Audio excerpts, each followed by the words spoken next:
So what if Rosewood of the newly named Rosewood family as of SBS 113 and Don Quixote Doflamingo of the Don Quixote family both have weird demon eyes like Loki of Elbath? Because here's the weird thing. As you start to look at a lot of the celestial dragons that we've been introduced to over the course of the narrative at this point, a lot of them have weird eye gimmicks going on. So at the top, you have Neroni Emo, of course, who has these weird ringed eyes like Dracula Mihawk. But under them and the Holy Knights, you have Manmayer Gunko, who has heterochromia, a red eye and a blue eye. This is continued with the other Manmayer family member who always wears that weird pizza hat. Their eyes are never seen.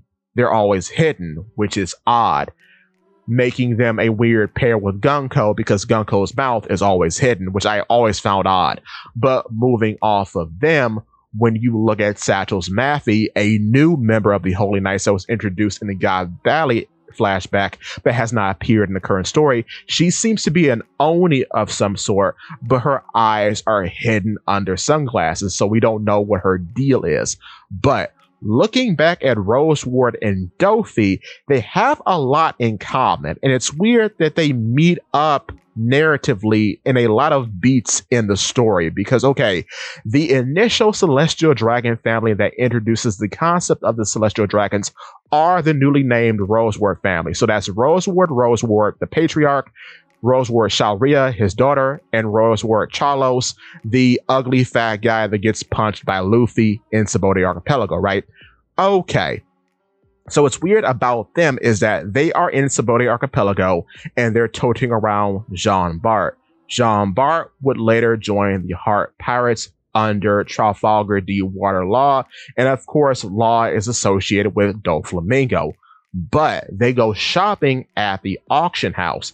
The auction house is owned by Don Quixote Doflamingo, who is also a celestial dragon family member, even though he is disgraced. What's also interesting about this too is that when you look at the Don Quixote family, Charlos is allowed to be beaten upon by Straw Hat Grand Fleet members Leo and Sai, and Don Quixote Mjosgard takes the blame and the responsibility for Rosewood Charlos being injured. Of course, he is then executed by Figlin Garland. So it's really interesting that even from that point, the two families are mixing and matching, which is particularly odd because, of course, you know, the Straw Hat Grand Fleet was established after the defeat of Don Quixote Doflamingo, but moving on. But going off of that, what's also quite funny is that when we are first introduced to Don Quixote Doflamingo, he is introduced with Bartholomew Kuma.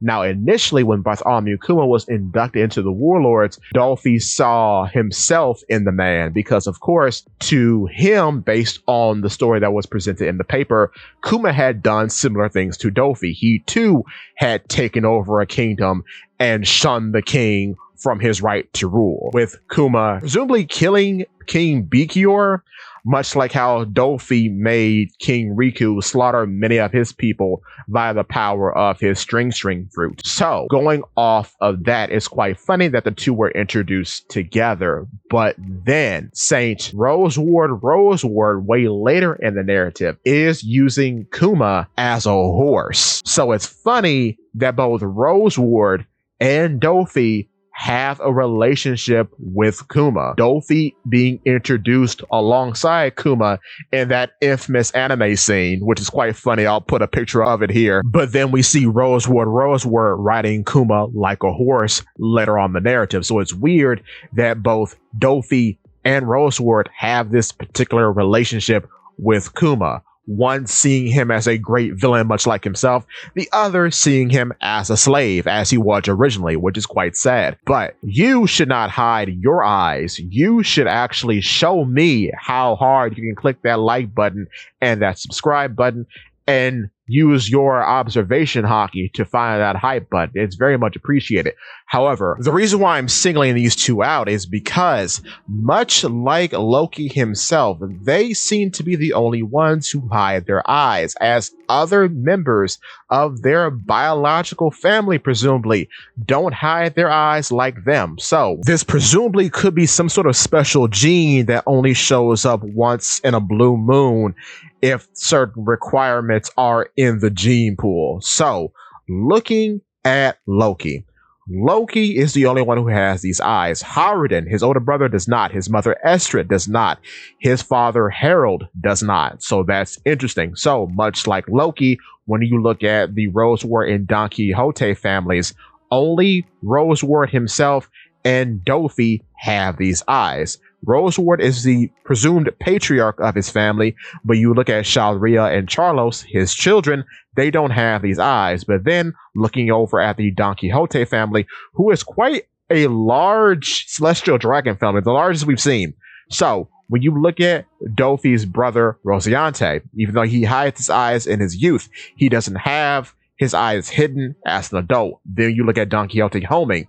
He has his eyes on full display. When you look at their mother, who is unnamed, her eyes are on full display. Then extended family, Don Quixote and Mjolnir, eyes on full display, no glasses. And his father, Don Quixote Shelviche, eyes on full display, no glasses. So I'm thinking that only Roseward and Doffy have this trait within their families, and everyone else is just normal. So maybe it is a rare trait that is passed down through the gene pool, who's to say, but it's something to look out for in the future. With that being said, give me your thoughts and tell your friends about Polypede Waxen.